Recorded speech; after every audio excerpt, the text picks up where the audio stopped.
ሰላም እንዴት አላችሁልን? ክቡራን የታላቁ ማንቸስተር ዩናይትድ ደጋፊዎች ለተሰንበት እሁድ ማለዳ የማንቸስተር ዩናይትድን ፕሮግራም ልታደምጡ እኛ ጋር ተገኝታላችኋል። ዛሬ የትናንትና ምሽቱን የጉተንበርግ ስዊድን ላይ የነበረውን የፓሪስ ጀርሜን የማንቸስተር ዩናይትድ ጨዋታ በአንዳች የተጠናቀቀውን ጨዋታ ልንቃኝ እናንተ ጋር ተገኝተናል። ስለምታደምጡን ቆይታችሁን ከኛ ጋር ስለምታደርጉ ከልብ እናመሰግናለን። ስለ ጨዋታው ሀሳቦች እናነሳለን።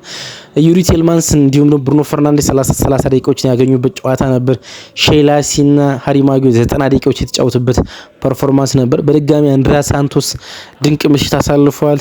በድጋሚ ሜሰን ማውንት ሲጎዳ ተመልክተናል። ረግጥ ጉዳቱ ከፍ ያለ እንዳልሆነ ማይክል ካሪክ ገልጿል። እነዚህ ጉዳዮች እናነሳን እናንተ ጋር ቆይታ እናደርጋለን። ማንቸስተር ዩናይትድ በጣም ጥሩ ፐርፎርማንስ ነበር፣ በተለይ ደግሞ በማጥቃት ቮሊዩም ላይ ማለት ነውና በውድድር አመቱ መጀመሪያ ላይ የደረስን አይደለም። ማንቸስተር ዩናይትድ እድገት እያሳየ ነው በወዳጅነት ጨዋታዎቹ እና በውድድሩ በፕሪሚየር ሊግ ልናየው የምንፈልገው የማጥቃት የቮሊዩም መጠን ተመልክተናል። እርግጥ ጨዋታው አንጻራዊ ነው ከፒኤስጂ ጋር የሚደረጉ እንዲሁም ፒኤስጂ ከነበረበት የፊዚካል ፊትነስ አንጻር ብዙ ልናደንቅ ላይገባ ይችል ይሆናል፣ ግን ጨዋታውን እንታዘበዋለን ቶታሊ ማለት ነው። አብራችሁን ትቆዩ ዘንድ በፍቅር ነው የምንጠይቃችሁ። በቆይታችሁ ወቅት ስለ እያንዳንዱ ጉዳይ ስለ ጨዋታው እንመለከታለን። እናንተ ደግሞ ሰብስክራይብ አድርጋችሁ ላይክ አድርጋችሁ ቪዲዮን ጀምራችሁ ታደምጡናላችሁ። ሁሉንም ስለምታደርጉ ቆይታችሁን ከኛ ጋር ስለምታደርጉ ከልብ እናመሰግናለን። ተመልሼ እመጣለሁ።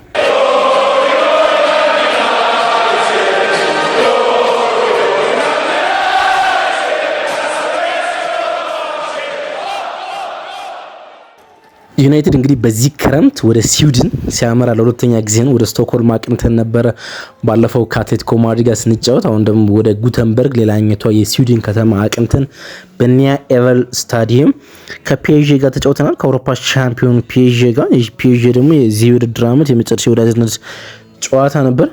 ኢንተረስቲንግ ጨዋታ ነበር። ማንቸስተር ዩናይትድን በውድድር ዓመቱ በምን አይነት ፐርፎርማንስ እና የሜዳ ብቃት ተጠብቁታላችሁ ቢባል በዚህኛው የፒኤስጂ ጨዋታ ሊል የሚችል ደጋፊ ቁጥር ብዙ እንደሆነ በእርግጠኝነት መናገር እንችላለን። ምክንያቱም ዘሆል ፐርፎርማንስ በጣም አስደናቂ ስለነበረ ማለት ነው። ከጨዋታው መጀመር በፊት ሁለት ዝውውሮች ማንቸስተር ዩናይትድ እንዳጠናቀቀ ሰምተን ነበረ። ጨዋታውን የጀመረው ያልታይ ባይንደር ወደ ሴልታ የሚያደርገው የውሰት ዝውውርና ራዲክ ቪቴክ ሌላኛው ግብ ጠባቂ የማንቸስተር ዩናይትድ ከብሪስቶል ሲቲ ጋር ያለፈው ውድድር ዓመት ያሳለፈው ግብ ጠባቂ ወደ ሚድስበራ ያቀነው የሙሉ ዝውውር 7 ሚሊዮን ዩሮ የፈጀው 7 ሚሊዮን ፓውንድ የፈጀው ወደ 10 ሚሊዮን ዩሮ አካባቢ የወሰደው እንዲሁም ደግሞ ማንቸስተር ዩናይትድ በሚቀጥሉት አመታት ራዲክ ቪቴክን ሚድስበራ መሸጥ ቢፈልግ 35% የድርሻ ክፍያ የድርሻ ባይባክ ክሎዝ እንዲኖረው አድርጎ ነበር ተጫዋቹን የሸጠው። እነዚህ ዝውውሮች ሰምተን ነበር። እንግዲህ የጨዋታውን የጀምር ነው። በጣም አስደናቂ ፐርፎርማንስ የነበራቸው ተጫዋቾች አሉ። በድጋሚ አንድሪያ ሳንቶስ በጣም ጥሩ ሲጫወት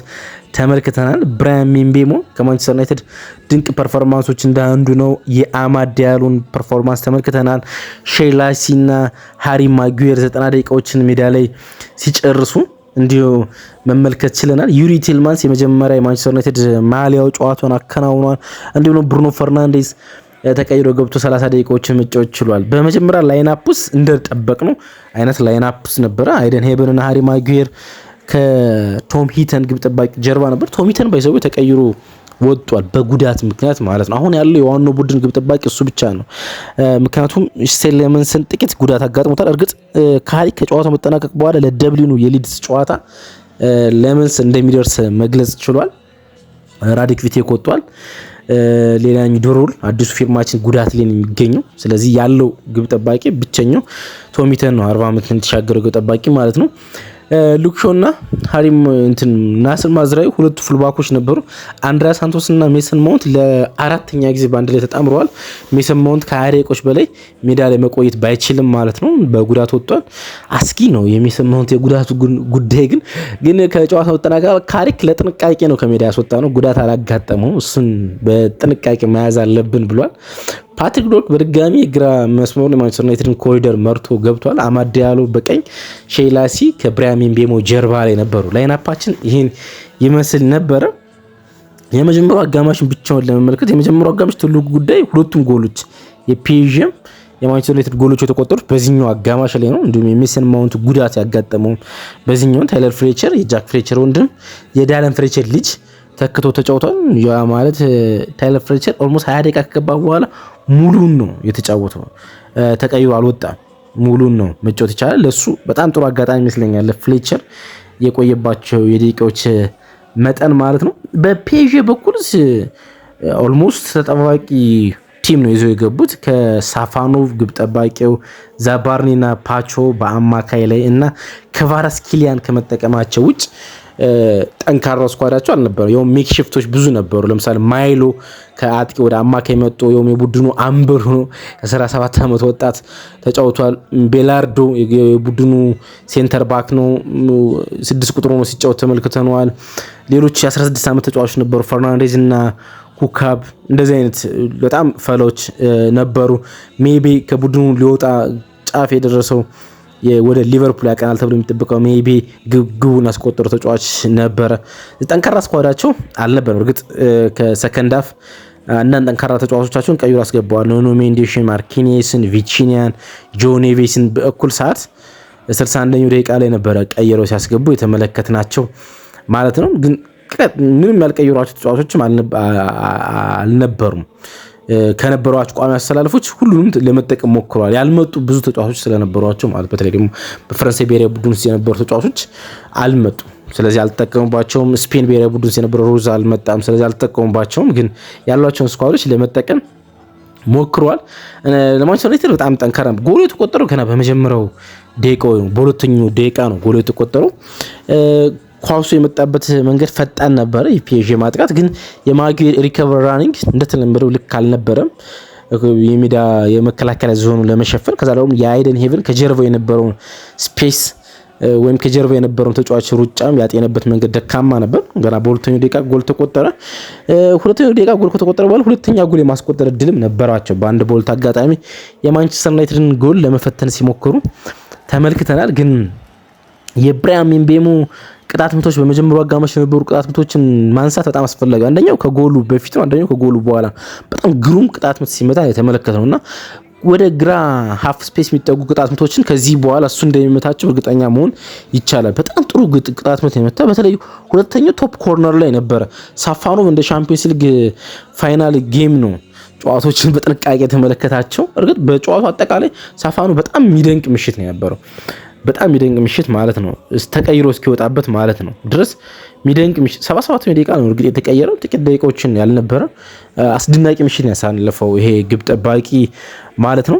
እነዛን ሁለት ቅጣት ምቶች ማንሳት በጣም አስፈላጊ ስለመሰለኝ ነው። ሌላ የመጀመሪያው አጋማሽ ከጎሉ ውጭ የነበረው የአማድ የፍጹም ቅጣት ምት ጥያቄ ነበር። ፍጹም ቅጣት የሚያሰጥ ይመስል ነበር። ፓቾ በደንብ በግልጽ ሲገፋው ተመልክተናል። ስለ ዩናይትድ ጎል እንምጣ። የአማድን የፕሬሲንግ ብቃት ማድነቅ አለብን። ሁልጊዜም እንደምንለው የአማድ ፕሬሲንግ ሁሌም በጣም አስደናቂ ነው። እንኳን በእነዚህ አይነት ጨዋታዎች በትልቅ ጨዋታዎችም አማድ ግብ ጠባቂዎችንም ተከላካዮችንም ፕሬስ የሚያደርግበትና የሚነጥቅበት መንገድ በጣም የሚገርም ነው። ፕሬሲንግ ሁለት አይነት ነው። አንደኛ ዝም ብላችሁ ፓስ ላይ እንዳይቀበል ተጫዋቹን ትከተሉታላችሁ ወደ እሱ ኳስ እንዳይመጣ ማለት ያ ማለት የፓስ ቻናል ዘጋችሁ ማለት ነው። ሁለተኛው ኳሱን ተቀብለው አማራጭ እንዳይኖረው ተጫዋቹን ማድረግ። ለምሳሌ ራሽፎርድ እንደዛ ነው የሚያደርጉ። ይሩጥ ይሄዳል፣ ግን ተጫዋቹን አይቀማውም። የመቀማት አቢሊቲ የለውም ራሽፎርድ ይጠቅ። አማድ እንደዛ ነው። አማድ ግን ሄደ ይቀማችኋል፣ ከተጠጋችሁ ይቀማችኋል። አማድ ሩጦ ከመጣና እግራችሁ ስር ላይ ኳሱ ካለ ይነጥቃችኋል። እሱ በጣም ይገርመኛል ሁልጊዜ ማለት ነው። እሱ ቀማ ኳሱን ከላ ወደ ሴንትራል ኳሱን ይዞት ሮጠ። ወደ ግራ ሃፍ ስፔስ አካባቢ የነበረውን ብራያን ምቤሞን ተመለከተው። ግሩም ኳሱን ሊሰጠው የሞከረ ኳሱን በግሩም ሁኔታ ነው ሲጨርሰው መመልከት የቻልነው ብራያን ምቤሞ ማለት ነው። የመጀመሪያው አጋማሽ እንደዚህ አይነት መልክ ነበረው። ሁለተኛው አጋማሽ በተመሳሳይ መንገድ ነው የጀመረ። ሁለተኛው አጋማሽ እንደጀመረ ማንቸስተር ዩናይትድ አንዳንድ ቅያሬዎች ነበሩት። ለምሳሌ ማዝራዊ 45 ደቂቃዎችን በላይ መጫወት አይችልም። የመጀመሪያው ጌም ነው ገና ሞሮኮ ብሔራዊ ቡድን ከተመለሰ በኋላ ዳሎት ቀይሮት ገባ። ሌኒሮ ገባ። ሃይቫንን ቀይሮ ቶሚተን ወጣ ጉዳት አስተናግዶ። እሱ የመጀመሪያው አጋማሽ ከጀመረ ከ3 ደቂቃዎች በኋላ ነው ዳርሚ ተክቶ ሲጫወት ተመለከት ነው ማለት ነው። ሁለተኛው አጋማሽ ሌላ የነበረው ነገር የሳፋኖቭ በጣም ድንቅ ብቃት ነው። የብራያን ምቤሞን ሌላ በጣም ከርል ከሃሪ ማጉዌር ረጅም ኳስ በጣም ረጅም ከሃሪ ማጉዌር የመጣን ኳስ ብራያን ምቤሞ በጣም በጥሩ ሁኔታ ተቆጣጥሮ ከቀኝ ሃፍ ስፔስ በጣም ግሩም ከርል ሞከረ። ሳፋኖቭ ግን እድል አልሰጠውም ማለት ይችላላችሁ። ከዛ በኋላ ማንቸስተር ዩናይትድ የመጨረሻውን ቅያሬዎች አስገባና ልንመለከታቸው የሚገቡ ቅያሬዎች ወደ ሜዳ ሲገቡ ተመለከትን። ሃሪ አማስ ሉክሾን ተክቶ ገባ። ምቤሞ ወጥቶ ዘርኪዚ ገባ። ዶርጉ ወጥቶ ብሩኖ ፈርናንዴዝ ገባ። ሻይላይሲ እዛ ቦታ እንዲቆይ ስለፈለገ ማይክል ካሪክና ሻይላይሲን በደንብ መመልከት ስለፈለገ ይመስላል ብሩኖ ፈርናንዴዝ ተቀይሮ ከገባ በኋላ ብሩኖ ፈርናንዴዝ የግራ መስመር አጥቂ ሆኖ ነው የተጫወተ። ዳሎ ወጥቶ ጃክ ፍሌቸር ገባ፣ የታይለር ፍሌቸር ወንድም ማለት ነው። አንድሪያ ሳንቶስ የዚህ የማንቸስተር ዩናይትድ የፕሪሲዝን ምርጡ ተጫዋች ሳንቶስ ወጥቶ የዩሪ ቲሌማንስ ገባ። ዩሪ ቲሌማንስ መግባቱን ተከትሎ ከታይለር ፍሌቸር ጋር ነበረ የተጣመሩት ማለት ነው። አንድ አጋጣሚ ነበረ መነሳት ያለበት ማስታውሰው የጆሹዋ ዝርኪዚና የሳፋኖ የመሃል ሜዳ ሳፋኖ እንግዲህ ግብ ጠባቂ ነው። ቲሌማንስ ኳስ ነጥቆ ለጆሹዋ ዝርኪዚ ሊያቃብለው ሞከረ። መሃል ሜዳ አካባቢ ላይ የነበረ እንቅስቃሴ ነው። በረኛው ወጣ፣ ረጅም የሜዳ ክፍል ነው አቋርጦ ወጣ። ኳሱን ሲገጭ ጆሹዋ ዝርኪዚ ላይ ጉዳት አስተናገደ። ኳሱ የተደረሰው ታይለር ፍሌቸር ነበር። ታይለር ፍሌቸር ለምን እንደዘገየ አላውቅም። ከመሃል ሜዳው ነው ጎል ማስቆጠር ይችል ነበር። ከመሃል ሜዳው ነው ማለት ምክንያቱም ሳፋኖ የሜዳው ግማሽ ላይ ወድቆ ነበርና ግን ከብሩኖ ፈርናንዴዝ ጋር ነው ለመጫወት የሞከረ። ብሩኖ ፈርናንዴዝ ኳሱን ተነጠቀ። እሱን ተመለከተን። ሌላ የብሩኖ ፈርናንዴዝ በጣም ሃርድ ሹት ተመልክተን ነበረ። ተቀይሮ የገባው ሎንጉኒ የሚባለው ግብ ጠባቂ ሲያስቀረው የተመለከትነው ሌላም ሹት ነበር። ቶታሊ በጣም ጥሩ ፐርፎርማንስ ነበረ። እንዳልኳችሁ ማንቸስተር ዩናይትድ ሊጫወትበት የሚፈልገው ኢንተንሲቲ፣ ፍጥነት፣ የሙከራ ብዛት ነበረው ጨዋታው። ለምሳሌ 14 ሙከራ ነው የነበረው ጨዋታው። 2.05 የኤክስጂ ብቃት ነበረው ማንቸስተር ዩናይትድ። የተሟላ ማንቸስተር ዩናይትድ ነበር በጨዋታው። እርግጥ የፒኤስጂ ሁለተኛ የመጨረሻቸውን ቢሆንም ገና ሁለተኛ የወዳጅነት ጨዋታቸውን ከማዮርካ 3-0 ሽንፈት በኋላ ነው የመጡት። ዝግጁ አይደሉም በአካል ብቃት ሙሉ በሙሉ። እሱን ማንሳት ሊኖርብን ይችል ይሆናል። ግን ማንቸስተር ዩናይትድ በወዳጅነት ጨዋታዎች እያደገ እንደመጣ ግን በደንብ ማሳያ ይመስለኛል። የሚቀጥለው ሮብ ከሊድስ ጋር በደብሊን ማንቸስተር ዩናይትድ ይጫወታል። ወደ ደብሊን ያቀናል። ቀጥታ ወደ ካሪንግተን የሚመጣ ይመስለኛል። ወደ ደብሊን ነው የሚያቀነው፣ ቀጥታ ወደ አየርላንድ ማለት ነው። ሁለቱ ተጫዋቾች ማቲያስ ኩኛና እንዲሁም ደግሞ ሰን ላይመንሰን በዚህ ጨዋታ ላይ ይኖራሉ ተብሎ ይጠበቃሉ። ግን ደግሞ እንግሊዛዊ ማርከስ ራሽፎርድም ይኖራል። ስለዚህ ኦልሞስት ሊቻም በዚህኛው ስኳድ ውስጥ ይኖራል። ስለዚህ ማንቸስተር ዩናይትድ ኦልሞስት ዋናው ስኳድ ሊድስን ይገጥማል ማለት ነው። ሰን ላይመንሰን፣ ማቲያስ ኩኛ፣ ራሽፎርድ፣ ሊቻ ጥቂት ደቂቃዎችን ብቻ ያገኛሉ። ሊቻ እንደተመለሰ ነው እየሰማን የምንገኘው። ከዛ በኋላ የመጨረሻ የወዳጅነት ጨዋታችንን ከሚላን ጋር እናደርጋለን የሚቀጥለው ሳምንት እሁድ ማለት ነው። ከዛ ፕሪሚየር ሊግ ከሁል ሲቲ ጋር የምናደርገውን ጨዋታ ብቻ እንጠብቃለን። ምክንያቱም ፕሪሚየር ሊጉ አሁን ከ15 ቀናት ብቻ ያነሰ ጊዜ ስለሚቀረው ማለት ነው። እንዴት አያችሁት እናንተ ጨዋታውን? ብጽፉልኝ ደስ ይለኛል። አብራችሁ ስለነበራችሁ ከልብ አመሰግናለሁ። ቀናችሁ እንዲሁ ብሩህ ይሁን። ባይ ወዳችኋለሁ።